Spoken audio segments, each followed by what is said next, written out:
मानव समाज जब खुद के ज्ञान के लिए सिद्धांतों का निर्माण करने लग जाता है तब आत्मविश्वास में रहने लग जाता है और बहुत होगी शांति की बातें। और पहले अपने संबंध अच्छे करना चाहते हो तो खुद शांति बनाए रखा करो। इस तरीके की अपनी ट्रिक थी जिसमें उन्होंने मानव अध्ययन की प्रकृति को सारा कुछ देख लिया। उस पर नेक्स्ट अपन देखेंगे कुछ फैक्ट आ जाते हैं मानव सामाजिक अध्ययन से जुड़े कुछ महत्वपूर्ण फैक्ट होते हैं जो एक बार हमारी निगाह गुजर जाए उन पर से तो अच्छा रहेगा। तो सामाजिक अध्ययन की स्मरणीय तथ्य कौन कौन से, देखो इसके फैक्ट क्या है कि बात 6 चालो तीनों आज अटे बात क्लियर इज कर ला। यानी कि देखो थोड़ा सा इसमें मैंने रीजनल लैंग्वेज भी ली है। आई होप आपको थोड़ी क्लियर हो रही होगी कि बात 6 यानी वो लड़की वही है जो मेरे से लड़ाई करती रहती। चलो आज अपन तीनों चलते हैं और अटे यानी इस जगह पर बात क्लियर कर ही लेते हैं आज तो, कि या तो आर हो जाए या पार हो जाए। क्या है ये बार बार मुझे देख के चिढ़ना, मतलब मुझे देख के मुंह फुलाना, जब भी कहीं बाहर दिखता हूँ तो गाली देने लग जाना, है ना, दिखती हूँ मैं तो ये वो लड़की वही लड़की है जो मुझसे मतलब इस तरीके की हरकतें करती। जब भी मैं बाहर दिखती हूँ गाली देने लग जाती, मेरे पास आती, मुंह फुलाने लग जाती, जब भी मेरी तरफ देखती और मुंह बिगाड़ती है। कोई इससे सनकी सी लड़की है ना, और मेरे बारे में बातें बनाती है इस तरीके की कोई लड़की। तो अब वो परेशान होगी सामने वाली लड़की और क्या करी, ये लड़की वही 6 यानी बात 6 यानी बाज वाली लड़की, यानी यही वो लड़की है। आज अपन तीनों चलते हैं, मैं उसके साथ और कोई तीनों, आज तो अपन तीनों चलते ही हैं और अटे यानी यही इसी जगह ये बात क्लियर कर ही लेते हैं। बात 6 चालो तीनों आज अटे ये बात क्लियर कर ही लेते हैं। और नेक्स्ट जब बात 6 मतलब कि यहाँ पे बाणु, देखो ये संख्याओं को मैंने इससे कोरिलेट करने की कोशिश करी। बाणु इसका आरंभ सर्वप्रथम यूएसए में 1892 में हुआ था, किसका, विज्ञान का। तो भी सन देख लेंगे। बात 6 मतलब कि 1892 का समय, 6 मतलब कि 1916 का समय, चालो मतलब कि 1934 का समय, 4 आना ना पीछे तो 1934 का समय, तीनों मतलब कि 53 यानी 1953 का समय। उसके बाद अटे मतलब कि अटे आ रहा ना तो मतलब 8 का साउंड कर रहा है तो 1938 का समय। ये समय क्लियर हो गया। बाद से अपने 1892 आ जाता है, 6 से अपने 1916 आ जाता है, चालो से अपने 1934 आ जाता है और तीनों से अपने 1953 आ जाता है, अटे से 1938 आ जाता है, समय आ जाते हैं। अब इनके बारे में नीचे क्या आता है कि यूएसए स्वतंत्र हो गया आज तो एसएससी के जाल से, आज तो बीए पी के जाएगा, चाहे कुछ कमेंट करना हो कर लो तुम। यानी यूएसए स्वतंत्र हो गया एसएससी के जाल से, यानी यूएसए एक लड़का है मान लो, आज माँ बाप ने बड़ी फोर्सफुली उसको है ना एसएससी की तैयारी कराने के लिए भेजा हुआ था, तो आज यूएसए स्वतंत्र हो गया एसएससी के जंजाल से। आज मतलब आज ने कह दिया माँ बाप को कि नहीं बनना मुझे तो एसएससी, नहीं क्लियर करनी मुझे तो एसएससी, मुझे तो पानी पुनी वाला बेचने वाला बनना है, फिर मुझे तो एक पेंटर बनना है। आई होप पेंटर बनना होगा उसको, है। तो वो क्या कहता है कि आज यूएसए स्वतंत्र हो गया एसएससी के जाल से, आज तो बीए पी के जाएगा, चाहे जो कमेंट करना हो कर ले, चाहे दुनिया जो कमेंट करना चाहती है वो कर ले। तो यूएसए स्वतंत्र हो गया एसएससी के जाल से, आज तो बीए पी के जाएगा, चाहे जो कमेंट करना हो कर ले। तो देखो क्या बताया जाता है इन सन में क्या आता है। सबसे पहले ये जो सन था ना अपना 1892 का, यानी कि यूएसए में सबसे पहले 1892 में ही सोशल साइंस का इस्तेमाल हुआ था। देखो यहाँ जाता है कि यूएसए में ही 1892 में इसका सर्वप्रथम प्रारंभ हुआ था। उसके बाद नेक्स्ट बताया जाता है कि स्वतंत्र हो गया मतलब इसको स्वतंत्र रूप से विकास 1916 के आसपास हुआ था, 6 मतलब 1916 के आसपास हुआ था। नेक्स्ट एसएससी के जाल से, यानी कि इसमें क्या 1934 का समय क्या आता है जब सोशल स्टडीज कमीशन की स्थापना हुई थी और इसका तीव्र विकास होने लग गया था। तो यहाँ पे अपने सोशल स्टडीज कमीशन की स्थापना हुई और इसका तेजी से विकास होने लग गया। और जाल से आज तो बीएड, यानी कि ब्रिटेन में सबसे पहले सामाजिक, देखो ब्रिटेन में सर्वप्रथम सामाजिक ज्ञान का प्रयोग करा गया था, सामाजिक ज्ञान शब्द का प्रयोग सर्वप्रथम ब्रिटेन में किया गया था। और नेक्स्ट आज जो चाहे कमेंट करना हो कर लो। कमेंट मतलब कि एक संस्था होती है, संस्था का एक व्यक्ति होता है अगस्त कॉमट, यानी कि समाजशास्त्र शब्द की खोज जब अपने संत चल ही रहे साथ के साथ यहाँ जाता अपने कि अगस्त कॉमट के द्वारा 1838 में समाजशास्त्र शब्द का प्रयोग किया गया था। हाँ, तो अपनों क्या देखा, अपनों यहाँ पे देखा ना, अपनों ने सबसे पहले परिभाषाओं के बारे में देख लिया, अपनों ने सामाजिक विज्ञान की परिभाषा क्लियर कर ली, और नेक्स्ट सामाजिक विज्ञान की विशेषताओं के बारे में देख लिया, नेक्स्ट सामाजिक विज्ञान की प्रकृति के बारे में देख लिया। अब अपन है ना सामाजिक विज्ञान की जो कुछ महत्वपूर्ण फैक्ट है वहां पढ़ रहे अपन। तो क्या पता है बाज वो लड़की 6, आज अपन तीनों चलते हैं और अटे ये बात क्लियर कर ही लेते हैं। तो 1892 और 6 मतलब 1916, और उसके बाद आज तीनों चलते हैं तो यहाँ जाता है अपने 1953, और उसके बाद चालो तीनों से पहले 1934 और तीनों मतलब कि 1953, और उसके बाद अटे ही क्लियर कर ही लेते हैं। और 1953 के बाद अपने 1938 का समय आ जाता है, सॉरी 1838 है ना, 1838, और ये सारे सन आ जाते हैं। और नेक्स्ट बता दिया जाता है इन सन में कि यहाँ बताया जाता है अपने कि यूएसए आज एसएससी के जंजाल से मुक्त हो गया, तो आज तो बीयर पीने से कोई नहीं रोक सकता, चाहे समाज जो कमेंट करना चाहे कर ले। तो आज यूएसए में सबसे पहले हुआ था प्रयोग, और स्वतंत्र हो गया तो 1916 में इसको स्वतंत्र विकास हो गया था। और एसएससी मतलब कि सोशल स्टडीज कमीशन की स्थापना हो गई थी। और उसके बाद सन तो पैरेलल चल ही रहे, बिल्कुल एग्जैक्ट इनके पैरेलल सन चल रहा है। जब एक दो बार सन इनको पैरेलल रखोगे ना तो ऑटोमेटिक चीजें क्लियर हो जाएगी। और बीएड इन ब्रिटेन में सामाजिक ज्ञान शब्द का, सामाजिक अध्ययन नहीं कह रही हूँ मैं, सामाजिक ज्ञान कह रही हूँ, क्योंकि सामाजिक अध्ययन अलग है, सामाजिक ज्ञान। सामाजिक ज्ञान शब्द का प्रयोग ब्रिटेन में सबसे पहले हुआ था, चाहे जो कमेंट करना हो कर लो। तो अगस्ट कॉम्टे के द्वारा समाजशास्त्र का सबसे पहले प्रयोग किया गया था। तो ये थी अपने कुछ परिभाषाएं। और नेक्स्ट क्या देखना था अपने को, परिभाषाओं के बारे में क्लियर हो गया। उसके बाद अगला अपन देखेंगे परिभाषाएं अपनी क्लियर हो गई, प्रकृति अपनी विशेषताएं अपनी क्लियर हो गई, प्रकृति अपनी क्लियर हो गई। उसके बाद कुछ महत्वपूर्ण फैक्ट क्लियर हो गए। अब अपन आ जाते हैं इसके उद्देश्यों के बारे में। वही अपन अपने उच्च स्तर पर क्या है, पहले प्राथमिक स्तर पर क्या उद्देश्य है, फिर उच्च प्राथमिक पर, फिर माध्यमिक पर, फिर उच्च माध्यमिक पर, ये चारों स्तर के उद्देश्य देख लेंगे। उस पर कुछ 4-5 व्यक्ति आएंगे, वो पर्टिकुलरली क्या उद्देश्य बताते हैं। जैसे हर बार की तरह ये तो आते ही अपने ब्लूम है, कर्थ, सिम्पसन है, ये 3 व्यक्ति तो आते ही हैं, और मिलर है, मेगर है, और एक और व्यक्ति यहाँ है ग्रीनलैंड। तो ये इनके उपागमों में क्या उद्देश्य बताते हैं सोशल साइंस पढ़ने के, तो वो देख लेते हैं फटाफट से। तो इसके अध्ययन के क्या उद्देश्य, देखो जनरली उद्देश्य क्या माने जाते हैं, और प्राथमिक के, उच्च प्राथमिक के, माध्यमिक के और उच्च माध्यमिक के क्या उद्देश्य माने जाते हैं। तो देखो जनरली उद्देश्य क्या है इसके, भावना ने मेहनत की अपने व्यक्तित्व को निखारने में और अपने मानसिक क्षमताओं का विकास करने में, और अपने भीतर उसने समायोजन की आदत इतनी कोशिश करी, और लास्ट में आकर अंत तक कैसे कैसे उसने अपने भीतर एडजस्टमेंट की आदत का विकास कर लिया, और तब जाके आज उसकी हर व्यक्ति मदद करता है, आज उससे हर व्यक्ति अच्छे से बात करता है। ऐसे ही थोड़ी ना हुआ है, तुम्हें क्या लगता है सब लोग भावना से क्यों अच्छी बात करते हैं, मेरे तरफ क्यों मुंह फुला के बात करते लोग, मतलब मेरे को इतनी वैल्यू क्यों नहीं देते जितनी मेरी बड़ी बहन भावना को देते हैं। क्या ऐसे मिल गई उसको ये सारी रेस्पेक्ट और ये सारा कुछ, नहीं ना, नहीं। तो भावना ने मेहनत की अपने व्यक्तित्व को सुधारने में, अपना मानसिक विकास करने में, और एडजस्टमेंट की पावर उसने अपने भीतर डेवलप कर ली कि हर परिस्थिति में एडजस्ट कैसे करना है। अगर कोई डांट रहा है, अगर कंडीशन विपरीत है, अगर सामने वाला बात सुनने को राजी नहीं है, तो कैसे अपने आप को मैनेज करके चलना है। तो ये भावना ने अपने अंदर विकसित कर लिया। तो आज जाके उससे हर व्यक्ति अच्छे से बात करता है, उत्तम व्यवहार करता है उसके साथ, और हर व्यक्ति उसकी समस्या में मदद करने के लिए आ जाता है। तो बस ये सारे उसके उद्देश्य होते हैं। कैसे भावना, यानी आपके भीतर अंतर्राष्ट्रीय भावना पैदा करता है सामाजिक अध्ययन। एक और भावना अपने आपके अंदर अपनेपन की भावना पैदा करता है, क्योंकि आप जब आसपास के लोगों के बारे में जानने लग जाता था, भले ही आपने उनको ना देखा हो, लेकिन आप बार बार उनके बारे में पढ़ रहे हो, कंटिन्यूस आप उनके बारे में न्यूज देख रहे हो, समाचार में पढ़ रहे हो, तो आप उनसे अटैचमेंट फील करने लग जाते हो। भावना अपने व्यक्तित्व को निखारती है, आपके व्यक्तित्व को एक अच्छा व्यक्तित्व, यानी बिल्कुल क्लियर साफ सुथरा व्यक्तित्व बनाती है। क्योंकि आप सिर्फ ऐसे नहीं है कि आंखें बंद करके बैठे हो कि आपके आसपास क्या घटित हो रहा है, मैं तो आंखें बंद कर लेता हूँ, सब कुछ अच्छा ही होगा, है ना, सब कुछ अच्छा ही हो रहा होगा। मैं भी आंखें खोल के देखो कितना बुरा भी हो रहा है, कितना अच्छा भी हो रहा है, दोनों पर्सपेक्टिव आपको ध्यान में रखना है। तो व्यक्तित्व को निखारना, मानसिक क्षमता, आपकी मानसिक क्षमता तो बढ़ेगी। जब आपके सामने बहुत सारी चीजें आएंगी, बहुत सारी चीजें आपको पढ़नी होगी, बहुत सारी चीजें समझनी होगी, तो आपके माइंड का विकास होना तो नेचुरल सी बात है। उसके बाद मानसिक क्षमता को विकास, अपने भीतर समायोजन की क्षमता। जब आप इतने सारे पहलुओं से अवेयर होते हो, तो अपने आप को एडजस्ट करना सीखते हो कि कैसे अपने माइंड सेट को आपको क्लियर रखना है, कैसे नेगेटिव बातों को सुनकर के आपको क्लियर रखना है, और कैसे इतने बुरे माहौल में लोग अगर जी रहे हैं, बेहतर यानी चेहरे पर खुशी रखे जी रहे हैं और खिलखिलाते हुए जी रहे, तो हमें तो अपने समाज में फिर एडजस्टमेंट, हमें तो जहाँ अपन है वो तो बहुत बेहतरीन स्थिति। जब अपने आप से नीचे वाले व्यक्ति को देखते हैं तब पता चलता है कि हम कितने बेहतरीन स्थिति में, है ना। उससे पहले थोड़ी ना पता चलता है एक अंधे को कि कोई व्यक्ति ऐसा भी है जो काना है, बिल्कुल दोनों आंखों से अंधा है ना। दोनों आंखों से अंधे को तो अंधे, तो जो दोनों आंखों से अंधा होता है वो तो अंधा कहलाता है, और एक आंख से बोलने वाला काना कहलाता है।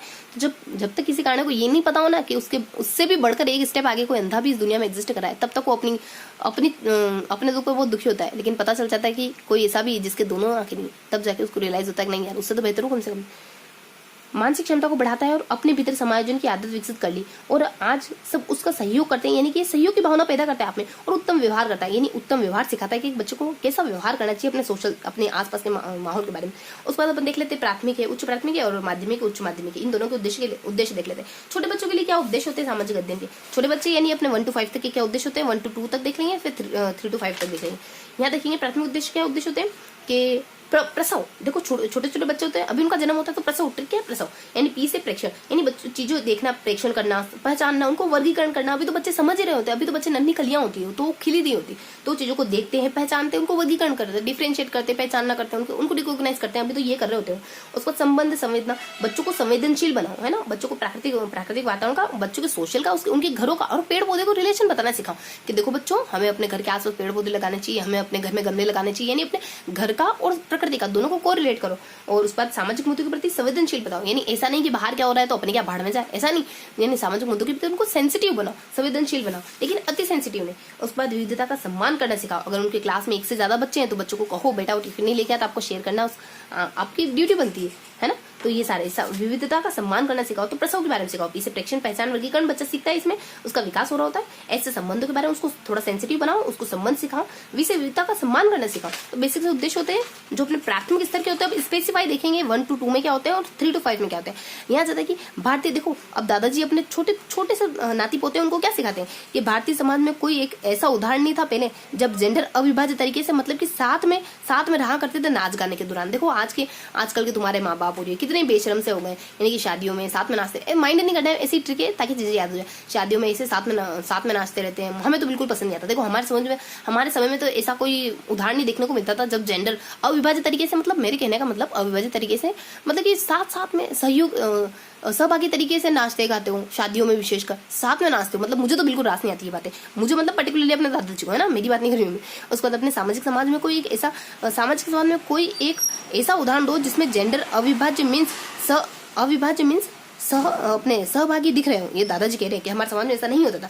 अविभाज्य मतलब कि बच्चों को इस स्तर पे आकर अपने को प्रकृति को और समाज को बिल्कुल अविभाज्य तरीके से पढ़ाना, नहीं बिल्कुल एक में करके पढ़ाना, ये तो बिल्कुल सेपरेट रास्ते नहीं, ये तो बिल्कुल एक इस तरीके से पढ़ाना है बच्चों को। उसके बाद नेक्स्ट मतलब उदाहरण देते हुए, आस पास का उदाहरण देते हुए बच्चों को समझाना है। उसके बाद जेंडर मतलब कि जेंडर संवेदनशील बनाना इस उम्र के बच्चे को।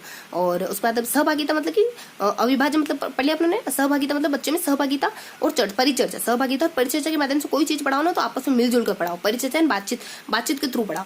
और नाच गाने के थ्रू मतलब कि नृत्य के थ्रू, संगीत के थ्रू, या फिर वाचन या फिर कुछ भाषण वगैरह थ्रू, चित्रकारी के थ्रू, इनके थ्रू पढ़ाओ। तो ये अपनी ट्रिक थी कि भारतीय समाज में ऐसा कोई उदाहरण नहीं मिलता जब अविभाजित तरीके से मीन्स सहभागी तरीके से जेंडर दिखाई देते हो, ये अपने दादाजी कहते हैं। तो अपने 1 to 5 के बच्चों को ऐसे, मतलब कि छोटे से बच्चे को अपने नाती पोते को बात कह रहे थे, तो 1 to 2 के उद्देश्य दादाजी बता के चले जाते हैं। उसके बाद 3 to 5 की कौन बताता है, मैं बताती हूँ। कौन बता रही हूँ, मैं बता रही हूँ। तो मेरा अनुभव कहता है कि ईवीएस की बुक में आजकल सामाजिक मुद्दे और सामाजिक संरक्षण की चर्चा तो कम होने लग गई है, लेकिन क्रियाओं की चर्चा ज्यादा होने लगी। क्योंकि आजकल है ना, मुद्दे बच्चों को पढ़ना देखो इतने अच्छे नहीं लगते, मुद्दों की तुलना में बच्चों को एक्टिविटी करना अच्छा लगता है। तो सामाजिक अध्ययन की किताब में भी आजकल एनसीईआरटी ने एक नई टेक्निक अपनाई और ज्यादा से ज्यादा क्रियाकलापों को ऐड करा है। तो ये कोई यहाँ पे बता रहा है 3 to 5 में कोई एक बात कर रहा है ना, तो यहाँ मेरे अनुभव बताऊँ ना तो सामाजिक, यानी ईवीएस की बुक में आजकल सामाजिक मुद्दे नहीं बताए जा रहे, समाज का पर्यावरण का संरक्षण कैसे करते हैं, ये सारी थ्योरेटिकल बातें नहीं बताई जा रही बल्कि प्रैक्टिकल चीजों को इसमें शामिल कर दिया गया।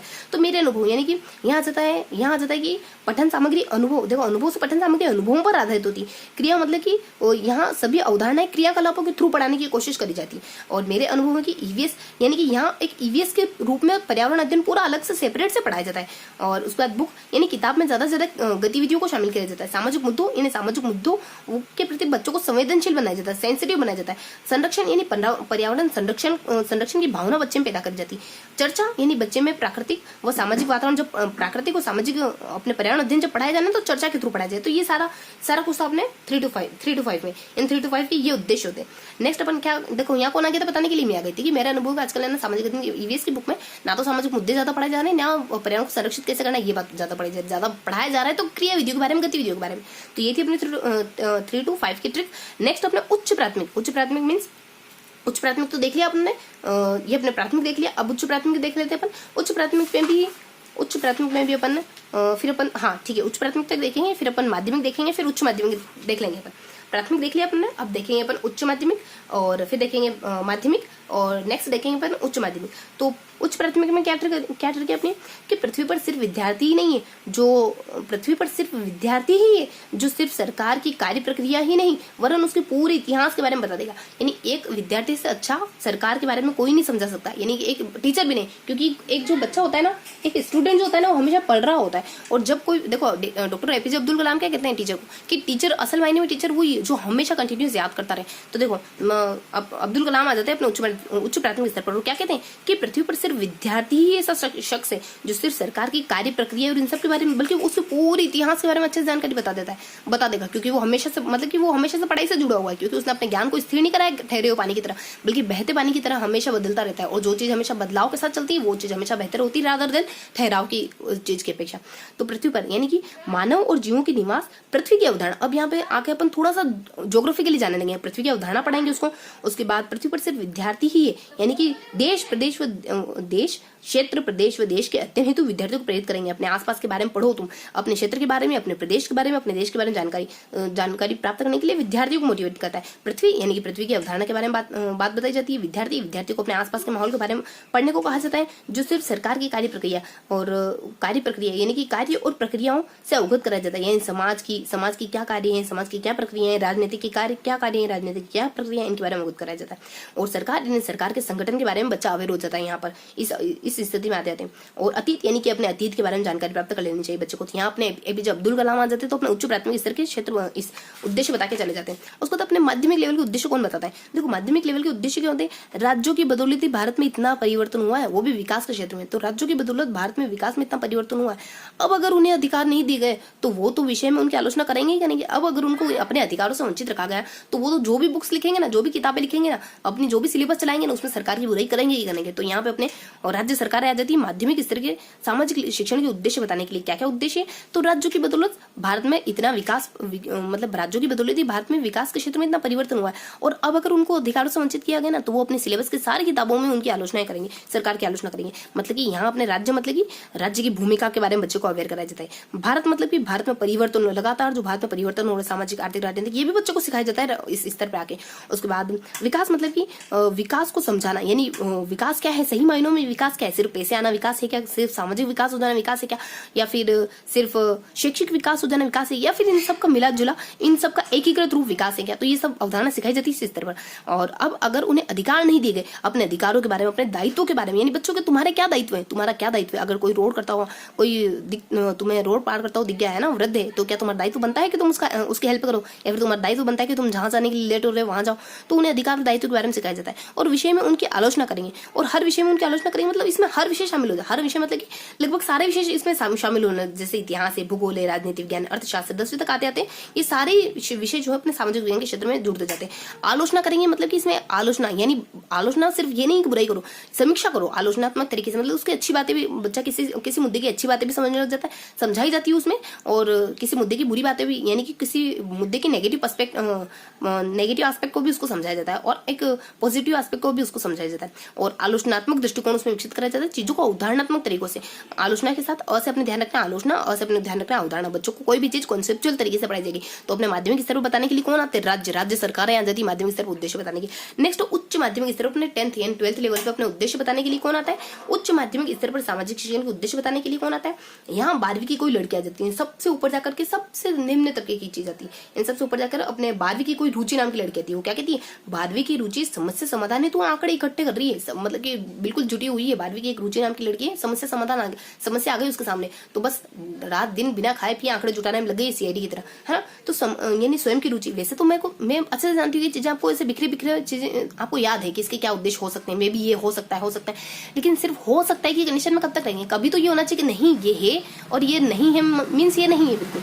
उसके बाद स्वयं की रुचि और अभिवृद्धि प्रक्रिया में सहायता करता है, यानी इस स्तर पर आके सामाजिक अध्ययन आपकी मदद करेगा कि आप जान पाओ कि आपकी खुद की रुचि क्या है। आप ये जान पाओ कि आपको गणित अच्छी लगती है रादर देन हिंदी, आपको सोशल साइंस पढ़ना अच्छा लगता है रादर देन संस्कृत, तो ये आप जान पाओ। आप ये एबिलिटी आपने सामाजिक अध्ययन विकसित कर देगा। ज्ञान के उच्च स्तर को प्राप्त करने हेतु सहायता करता है। आप इस स्तर पर आके थोड़ा सा एडवांस लेवल का ज्ञान प्राप्त कर लेते हो।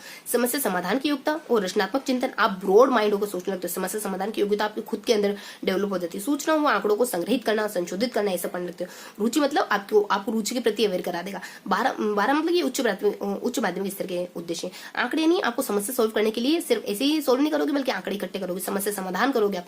और उसके बाद एकत्रित मतलब वही समस्या, वो आंकड़े वगैरह एकत्रित करोगे, तो ये आ जाते अपने उच्च माध्यमिक स्तर, यानी कि 12वीं की रुचि समस्या को सॉल्व करने के लिए आंकड़े एकत्रित करेगी। नेक्स्ट आ जाता, देखो मैंने कहा था कि अपने तीनों लेवल के अपन उद्देश्य तो देखेंगे 5वीं चीज में, और किस किस के उद्देश्य देख लेते तो जनरली बार बार पूछे जाते हैं उस शख्स। जैसे 6 व्यक्तियों के बारे में अपन जानकारी लेंगे, जैसे अपने ब्लूम है, कर्टवाल है, सिम्सन है, और उसके बाद मेगर है, मिलर है, और एक और यहाँ ग्रीनलैंड आ जाता है। वो भी अपन ट्रिक के थ्रू फटाफट से देख लेते हैं। देखो कर्टवाल अपन जानते ही, वैसे अपन हमेशा से पढ़ते आ रहे हैं, इनके उद्देश्यों का वर्गीकरण क्या है। ब्लूम क्या देता है? सबसे पहले ज्ञान, फिर अवबोध, फिर प्रयोग, फिर अपने विश्लेषण, फिर संश्लेषण, लास्ट में मूल्यांकन। ये 6 तो बताते हैं ब्लूम। और उसके बाद कर्टवाल क्या कहते हैं? कर्टवाल कहते हैं आग्रहण होता है, फिर अनुक्रिया होती है, फिर अपने अनुमूल्यन हो जाता है, फिर अपने प्रतिकरण हो जाता है, फिर अपने व्यवस्थापना हो जाती है, लास्ट में अपने व्यवहार का निर्माण हो जाता है। और नेक्स्ट अपने आदतों का विकास करने के लिए अपने ब्लूम है, कर्टवाल और सिम्सन। तो सिम्सन क्या कहते हैं? सिम्सन वही अपने कुछ 6 उद्देश्य बताते हैं। सबसे पहले उद्दीपक देखते हैं, फिर अनुक्रिया करते हैं, फिर उस पर नियंत्रण समायोजन कर लेते हैं। नियंत्रण समायोजन जब हो जाता है तब व्यवहार आ जाता है। व्यवहार मतलब वो चीज व्यवहार बन जाती है, नेक्स्ट हमारी आदत बन जाती है। तो ये तो अपन जनरली हमेशा साइकोलॉजी में पढ़ते हैं, हिंदी में पढ़ते हैं,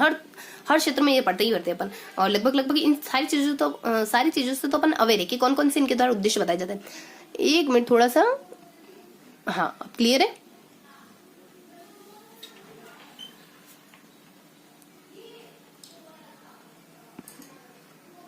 वीडियो थोड़ा सा अनक्लियर हो रहा है ना,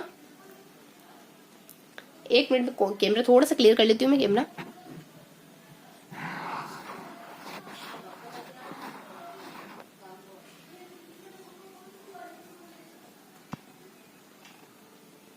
नाउ क्लियर, हाँ अब बेटर है। तो इनके उद्देश्य देख लेते हैं अपन। तो सबसे पहले अपने करतवाल के उद्देश्य, करतवाल भावनात्मक उद्देश्य के बारे में बताते हैं। देखो अगर किसी भी एक बार हाथ उठा दिया ना तो उसकी भावनाएं बहुत हाथ हो जाएगी। कर यानी हाथ उठा दिया, एक बार चपेट मार दी, बस ताउम्र उसके दिल पर निशान छप जाएगा। तो करतवाल के भावनात्मक उद्देश्य चाहे कितनी कोशिश कर लो, लाख कोशिश कर लो, क्योंकि धागा टूटने के बाद सिर्फ गिठान आ सकती है, वैसा के वैसा नहीं बन सकता। तो करतवाल के भावनात्मक उद्देश्य क्या क्या है? आग्रहण करना, अनुक्रिया करना, ये तो अपन जानते हैं, लेकिन इनके भीतर भी बताया जाता है कुछ। आग्रहण के अंदर क्या बताया जाता है? एक जागरूक इच्छा हर एम को आपके प्रति आकर्षित कर सकती है। पहला क्या जाता है? जागरूक इच्छा, यानी आग्रहण करने इन चीजों के प्रति आप सचेत रहोगे, जागरूक रहोगे, और उसको अगर ग्रहण करने की इच्छा हो ना तो आप वो ग्रहण करने की इच्छा होगी आपको, अगर वो चीज ग्रहण करने की इच्छा होगी ना तो आप खुद ब खुद उसको अडोप्ट कर लोगे। सुनिश्चित ध्यान आकर्षित करेगी, आपको अडोप्ट कर लोगे। यानी एक जागरूक इच्छा हर उद्देश्य को आपके पास खींच के ला सकती है। एक जागरूक इच्छा हर एक उद्देश्य को आपके पास खींच के ला सकती है। क्यों नहीं ला सकती? ला सकती है, यानी इतनी कैपेबिलिटी तो उसमें है कि अगर हम जागरूकता से कोई इच्छा करें तो हमारा जो एम है वो हमें अचीव हो ही जाए अंततः। तो एक जागरूक इच्छा उद्देश्य को हमारे पास खींच के ला सकती है। उस पर अनुक्रिया में क्या आता है? अनुक्रिया में आ जाता है सेस। अनुक्रिया में क्या आता है? सेस, ध्यान रखना है। मतलब सहमति, इच्छा, संतुष्टि, सहमति, इच्छा, संतुष्टि। ऐसे तो हम यूं भी याद रख सकते हैं कि सहमति, इच्छा, संतुष्टि, लेकिन जब चीजें कीवर्ड से याद होती है तो वो कीवर्ड याद आती है, हमें पूरी चीजें क्लियर हो जाती है। सेस के द्वारा क्या बताया जाता है? सहमति, इच्छा, संतुष्टि बताई जाती है। यानी अनुक्रिया हेतु प्रतिबद्ध होना। अनुक्रिया करोगे ना तो आप पहले सहमत होगे, उसके बाद ई से आपकी इच्छा होगी उसको करने की, लास्ट में संतुष्टि, उसको करके आप संतुष्टि फील करोगे। स से अपने सहमति आ जाती है, फिर आपकी इच्छा होगी, फिर आप उसको करके संतुष्टि फील करोगे उस काम को करके। और फिर नेक्स्ट बताया जाता है अपने अनुमूल्यन में। अब देखो अनुमूल्यन में क्या क्या बताया जाता है? यानी अनुमूल्यन में बताया जाता है खुद द्वारा स्वीकृत आदर के प्रति थोड़ा प्रतिबद्ध रहो। अगर आपको कोई रेस्पेक्ट दे रहा है, आपको कोई आदर दे रहा है तो उसके प्रति थोड़ा प्रतिबद्ध रहो, यानी उसके प्रति थोड़ा डेडिकेटेड रहो। क्या आपको कोई सम्मान दे रहा है तो बदले में आप भी उसको सम्मान दो। टेक रेस अपने एक कोटेशन चलती ना कि सम्मान दो और सम्मान करो और सम्मान लो। तो यहाँ आता है कि खुद द्वारा स्वीकृत आदर के प्रति, यानी खुद के द्वारा स्वीकृत जो भी तुम्हें आदर मिल रहा है उसके प्रति थोड़ा प्रतिबद्ध रहो। तो मूल्यों को अपन स्वीकारते हैं, आदर मतलब कि दूसरों अपेक्षाकृत उसका आदर और ज्यादा बढ़ जाता है। उस मूल्य का जिसको भी अपन स्वीकार कर रहे हैं उसका आदर और भी ज्यादा बढ़ जाता है। प्रतिबद्ध एकदम डेडिकेटेड होगा, उसको फॉलो करने लग जाते हैं। देखो कोई भी चीज अगर हम उसको मानते ना तो हमारे दिल से उसके लिए आदर निकलता ही निकलता है। तो अगर किसी चीज को अपन डेली करते हैं, यानी मूल्यों को स्वीकार कर लेते हैं, फिर उसका आदर करते हैं, वो चीज हमें अच्छी लगती है, उसके प्रति एकदम रिजिड होते हैं कि हम तो करेंगे ही करेंगे, डेली पढ़ते हैं, 5-6 घंटा तो पढ़ना है तो पढ़ना है बस। तो ये बताया जाता है आपने इसमें। और उसके बाद और क्या उद्देश्य बताए जाते हैं? प्रत्येकरण के अंदर पी आ जाता है। पी मतलब कि मूल्यों का प्रतिपादन करना, यानी मूल्यों को अपन एग्जीक्यूट करेंगे, वास्तव रियलिटी में लाएंगे। उस पर मूल्यों के संबंध में प्रत्यय निर्माण करना है, कॉन्सेप्ट बनाना है, प्रत्यय का निर्माण करना है कि ये वर्चू, ये जो मेरा मूल्य है वो बहुत बेहतरीन मूल्य है और मैं इसको कभी त्यागू नहीं का। तो मूल्यों के प्रति संबंधों का प्रत्यय निर्माण करना। उसके बाद नेक्स्ट आ जाता है व्यवस्थापना। संगठन में क्या जाता है? अकेला प्राणी अंतर संबंध चाहता है। एक अकेला प्राणी है ना दूसरों के साथ रिलेशन चाहता है। मान लो एक ऐसी दुनिया अज्यूम करो कि सिर्फ और सिर्फ आप रहते हो उस दुनिया में और कोई ना, आप हमेशा लोगों से परेशान होते हो, तो सिर्फ और सिर्फ आप रहते हो, ऐसी दुनिया है और कोई नहीं आपको परेशान करने वाला, आप और आपको मोबाइल है। अब रहो शांति से, नहीं रह पाओगे, कैसे रह पाओगे भला? सोशल प्राणी जो, तो प्रत्येक यानी कि प्रत्येकरण के बाद व्यवस्थापना आ जाती है। इसमें क्या क्या आता है? व्यवस्थापना में अकेला प्राणी अंतर संबंध चाहता है, यानी एक प्रणाली, प्राणिज्म में एक प्रणाली, ध्यान रखना है, यानी एक समान मूल्यों को एक प्रणाली में कलेक्ट कर लिया जाता है। उस पर मूल्यों में अंतर संबंधों का निर्धारण होता है। यानी कि देखो बहुत सारी वर्चूज होती, वैल्यू होती है, यानी कोई मान लो समय के प्रति बहुत ज्यादा तरीके का व्यक्ति हो सकता है कोई, तो ये दोनों ही मूल्य एक दूसरे में क्या है? इंटर रिलेटेड है। क्योंकि वो जो पॉजिटिव फीलिंग समय को लेकर, नियमितता को लेकर फील करता है, वही वो पॉजिटिव फीलिंग पढ़ाई को लेकर फील करता है। चाहे वो लेट उठे सुबह चल जाएगा, लेकिन पढ़ाई उसकी रात को कंप्लीट होनी चाहिए। ये चाहे रात को पढ़ाई छोड़ दे, लेकिन सुबह उसको जल्दी उठना बहुत मायने रखता है उसके लिए। तो इस तरीके से एक दूसरे से कहीं ना कहीं ईमानदारी तो है ना, दोनों में ईमानदारी तो कॉमन फैक्टर है जो बिलोंग कर रहा है। उसके बाद लास्ट में क्या जाता है अपने अकेला प्राणी अंतर संबंध, तो एक प्रणाली, उसके बाद अंतर संबंधों का निर्माण, मूल्यों में अंतर संबंधों का निर्धारण। उसके बाद चरित्र निर्माण यानी सामान्यीकरण करना, यानी मूल्यों को सामान्यीकरण करना, यानी जो बहुत अच्छे क्या होता है कि जो अच्छे इंसान होते हैं ना उनमें लगभग सारे ही थोड़े अच्छे व्यक्तित्व के गुण होते हैं, सभी पाए जाते हैं। यानी सामान्यीकरण, एक सामान्यीकरण बन जाता है, वो बहुत सारे अच्छे थोड़े अच्छे मूल्यों का एक सामान्यीकरण बन जाता है, योग बन जाता है और चरित्रगण हो जाता है अपने। तो क्या कहते हैं फटाफट से देख लेते हैं अपन कर्तवाल के उद्देश्य होता है। सबसे पहले अगर यहाँ जाता है, अगर जागरूक इच्छा होने तो कोई भी एम आपके कदमों में आकर गिरेगा। उसके बाद शेष बताया जाता है। उसके बाद अगर फिर यहाँ देखो 2 हिंदी में बताया जाता है। उसके बाद एक देखो चीजों को ऐसे ही याद रखना है, हमें चीजों को लंबे समय तक याद रखना है कुछ टेक्निक के थ्रू। कि सबसे पहले हम बताया जाता है अपने कि जागरूक इच्छा आ जाती है जो आपके एम को आप तक खींच के ले आती है। लास्ट में एक आपके, अगर आप रेस्पेक्ट चाहते हो ना, यानी स्वीकृत, अगर आप सम्मान चाहते हो तो इसके प्रति प्रतिबद्ध रहो।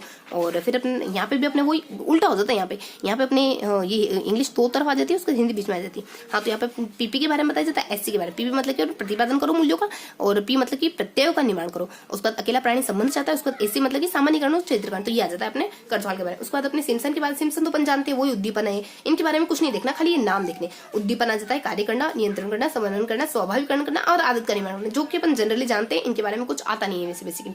उसको ब्लूम महोदय के बारे में क्या कहते हैं, देखो ब्लूम के बारे में ध्यान रखना है। 56वें अकाल में निरा उद्देश्य भटकने से चेहरा पीला पड़ गया। 56वें अकाल में कहीं खाना नहीं मिल रहा था, मैं भोजन पानी सब कुछ बंद हो गया था।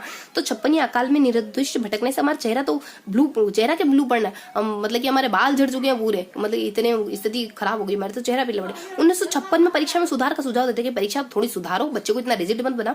उसके बाद परीक्षाएं उद्देश्य केंद्रित होनी चाहिए, न कि विषय वस्तु केंद्रित। आपको आउटपुट क्या मिल रहा है ये मायने रखता है। आपने 3-4 घंटे की परीक्षा ली लेकिन आपको कोई रिजल्ट नहीं मिला, इसका बच्चे पूरी कॉपी में खाली क्वेश्चन उतार के आ गए, कोई मायना है क्या इस परीक्षा का? नहीं। उसके बाद परीक्षा में प्रश्न पत्र के हर प्रश्न के बाद हर प्रश्न से व्यवहार, बच्चे के व्यवहार में परिवर्तन आना चाहिए, ये होते हैं परीक्षा के असली मायने।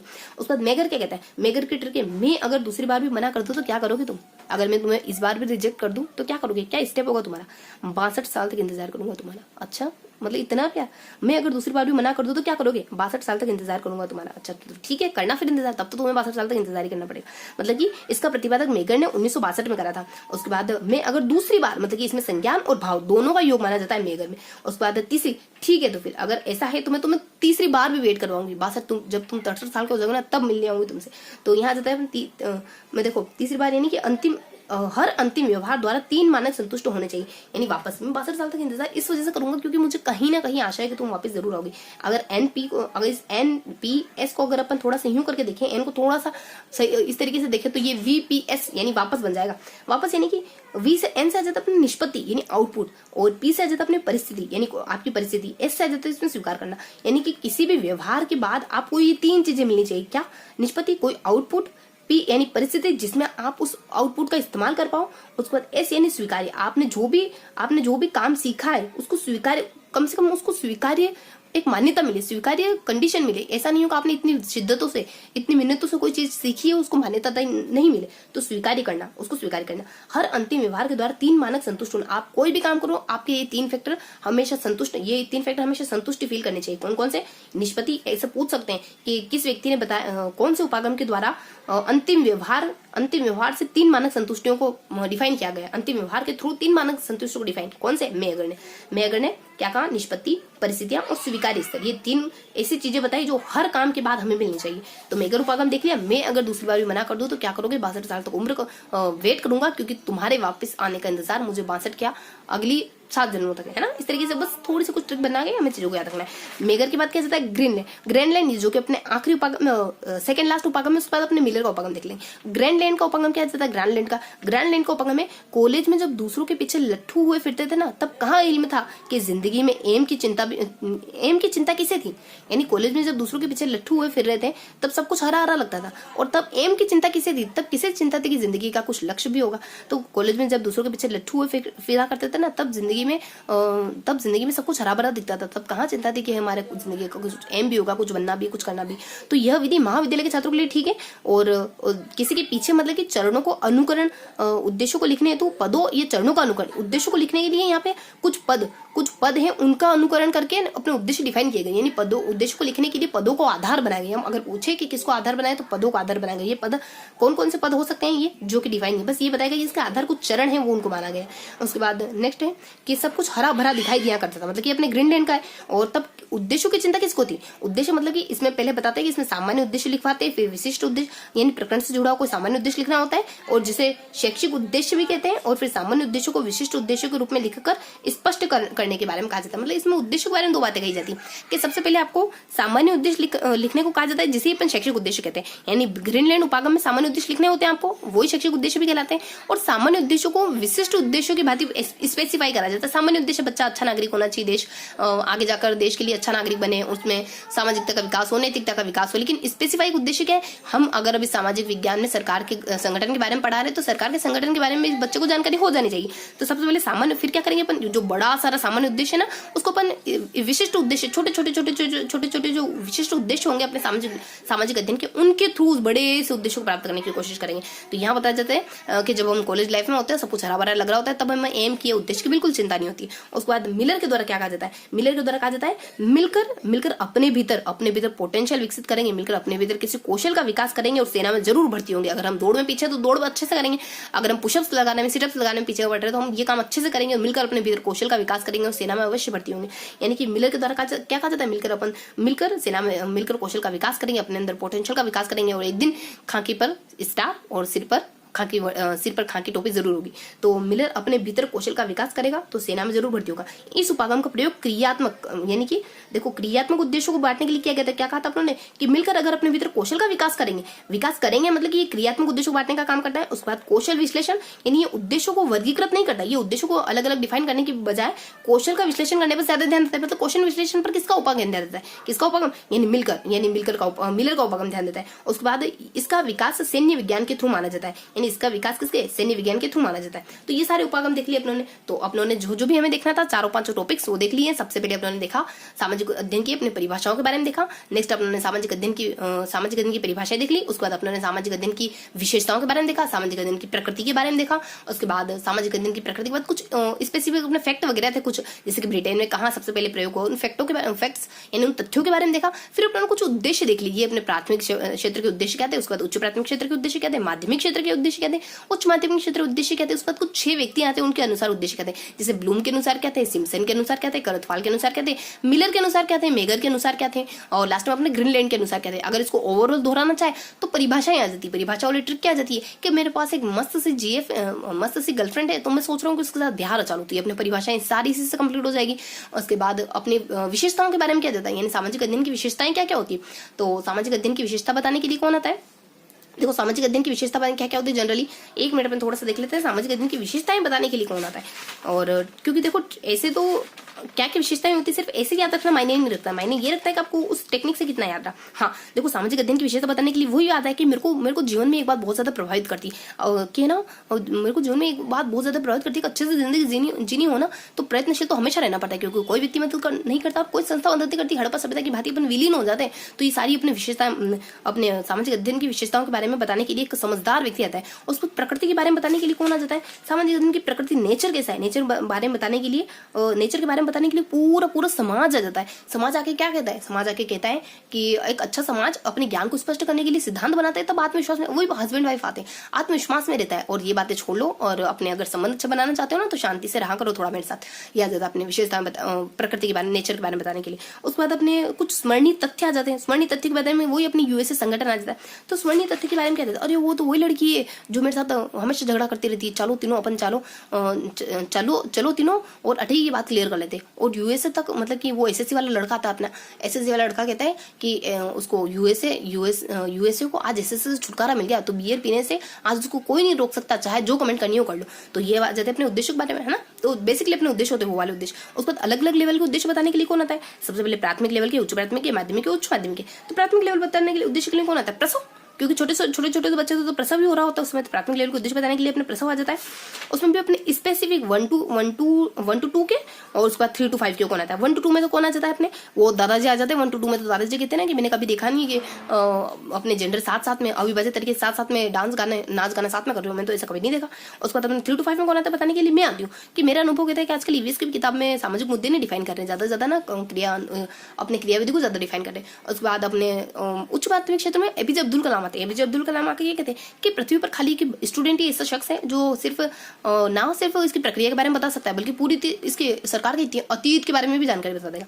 तो अपने उच्च प्राथमिक क्षेत्र में, उसके बाद अपने माध्यमिक क्षेत्र पर कौन होता है? माध्यमिक क्षेत्र में कहा था कि रुचि आ जाती है, वो जितने बड़े लेवल पे जाते हैं उतने छोटी चीज आती है। पहले अपने माध्यमिक और फिर उच्च माध्यमिक। तो माध्यमिक पे कौन आता है? तो यहाँ अपने उच्च माध्यमिक में तो रुचि आती है, लेकिन माध्यमिक पे कौन आता है? माध्यमिक अच्छा राज्य सरकारें आती है माध्यमिक पे। राज्य सरकार कहती है कि अगर देखो राज्य सरकारों की मदद की, राज्य सरकारों की बदौलत ही अपने भारत में इतना परिवर्तन हुआ। अब अगर इनके अधिकारों की बात नहीं करी गई ना तो ये तो अपनी किताबों में इनकी बुराई करेंगे ही करेंगे। तो ये सारी चीजें, उसका रुचि जो आ जाती है वो अपनी 12वीं की रुचि आंकड़े इकट्ठे करी अपने उच्च माध्यमिक आ जाते हैं। उच्च माध्यमिक क्षेत्र के उद्देश्य आ जाते हैं, यानी कि अपने सबसे बड़े लेवल के। उसके बाद जो 4-5 व्यक्ति आते हैं वो क्या कहते हैं? ब्लूम क्या कहता है? ब्लूम कहता है कि 56 अकाल में निरुद्देश्य भटकना पड़ा, खाने का पीने का एक दाना पानी कुछ नहीं मिला, तो हमारा चेहरा ब्लू हो गया, नीला पड़ गया। 56 अकाल में तो 1956 में परीक्षा में सुधार करने के लिए थे। उसका निरुद्देश्य उद्देश्य को बहुत ज्यादा महत्वपूर्ण मानते, कहते हैं कि कुछ ना कुछ परिवर्तन होना चाहिए इसके बाद। तो ऐसा उसको मिलर यानी हम सब मिलकर अपने अंदर पोटेंशियल का विकास करेंगे, सेना जरूर भर्ती हो जाएंगे।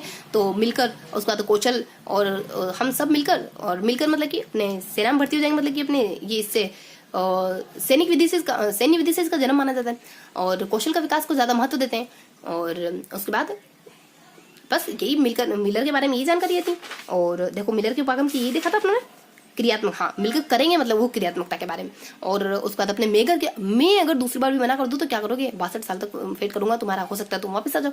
तो ये था अपना मेगर के बारे में। और उसके बाद फिर अपना आ जाता है एक मिलर है, ब्लूम, मिलर, मेगर और उसका सिम्सन और करथवाल। सिम्सन के उद्देश्य, करथवाल के उद्देश्य वही अपने करथवाल यानी भावनात्मक रूप से प्रभावित होने वाला। भावनात्मक रूप से प्रभावित होने के लिए की क्या क्वेश्चन आते अपने करथवाल, वही अपने जो उनके सबसे पहले देखा था अपने करथवाल के बारे में। हो जाता है कि चीजों को अपन इसमें तो देखो करथवाल के उद्देश्य और अपने सिम्सन के उद्देश्य जो दो बच रहे ना अपने करथवाल, सिम्सन और ग्रैंड। हाँ देखो ट्रिक के थ्रू वाले सारे देख लेते हैं। ब्लूम तो कहता है कि 56 अकाल में निरुद्देश्य भटकने से अपना चेहरा नीला पड़ गया। और अपने मिलर कहते हैं कि अपन सब मिलकर के ना कौशल का विकास करेंगे, सेना में जरूर भर्ती हो जाएंगे। और फिर अपने मेगर कहते हैं कि मैं अगर दूसरी बार भी मना कर दूं तो क्या करोगे? 62 साल तक वेट करूंगा क्योंकि तुम्हारे वापस आने के चांसेस मुझे तब भी दिखाई देंगे। और उसके बाद ग्रीनलैंड क्या कहता है कि जब कॉलेज की उम्र में होते सब कुछ हरा भरा दिखाई दे रहा होता है और तब किसी चिंता होती है कि जिंदगी में इतने बड़े उद्देश्य पालने पड़ जाएंगे, उद्देश्यों के पीछे भागी इतनी करनी पड़ जाएगी कि क्या होता है पहला लव, पहला इश्क, लव एट फर्स्ट साइट, सारी बातें बचकानी और भूल जाएंगे, बचकाने लगने लगेगी और भुला देंगे। तो ये आ जाता अपने ग्रीनलैंड के बारे में। और दो जो व्यक्ति आते हैं इनके बारे में थोड़ा सा अलग तरीके से बताते हैं। एक तो सिम्सन के बारे में, करथवाल के बारे में।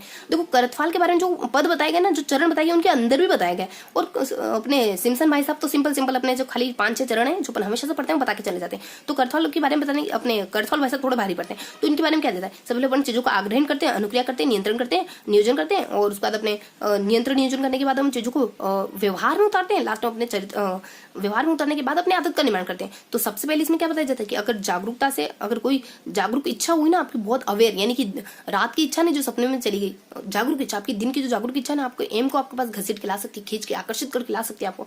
तो ये फर्स्ट आग्रहण में बताते हैं। और जो अपने 6 चरण में बताते चल रहे ना, फर्स्ट में, सेकंड में, थर्ड में, फोर्थ में, फिफ्थ में, 6 और 6 में क्या बताते हैं? दूसरे में क्या बताते हैं? शेष बताते हैं, मतलब शेष सहमति, उसके बाद इच्छा, उसके बाद संतुष्टि। और उसके बाद तीसरे में क्या बताते हैं? तीसरे में बताते हैं कि खुद द्वारा स्वीकृत आदर के प्रति, यानी आप खुद अगर आदर स्वीकृत करते हो ना तो उसके प्रति प्रतिबद्ध रहो। तो अपने सबसे पहले चीजों को स्वीकृत यानी किसी चीज को स्वीकार कर लेना, आदर उसका और आदर करना, उसके प्रति प्रतिबद्ध रहना। तो तीनों ट्रिक हो गई अपनी। और उसके बाद और ट्रिक होती है अपनी 6 थी ना, तो 1, 2 और 3 और बच जाती पी। और उसके बाद अगले वाले उद्देश्य में पीपी बताते। पीपी मतलब कि अपने देखो एक ये पीपी था मतलब था ना अपने प्रतिपादन, यानी प्रतिक्रम में मूल्यों का प्रतिपादन करते हैं और प्रत्यय का निर्माण करते हैं। पीपी से मतलब कि प्रतिपादन करते हैं और प्रत्यय का निर्माण करते हैं अपन। और उसके बाद अपने बीच में बता दी जाता है। और अकेला प्राणी का अंतर संबंध चाहता है, मतलब कि सारे जो एक जैसे उद्देश्य होते हैं उनको एक प्रणाली बना लिया जाता है। और अंतर संबंध मतलब कि सारे जो एक जैसे उद्देश्य होते हैं ना उनको कोरिलेट करा जाता है। और लास्ट में बता दी जाता है एससी के बारे में। एस मतलब कि सामान्यकरण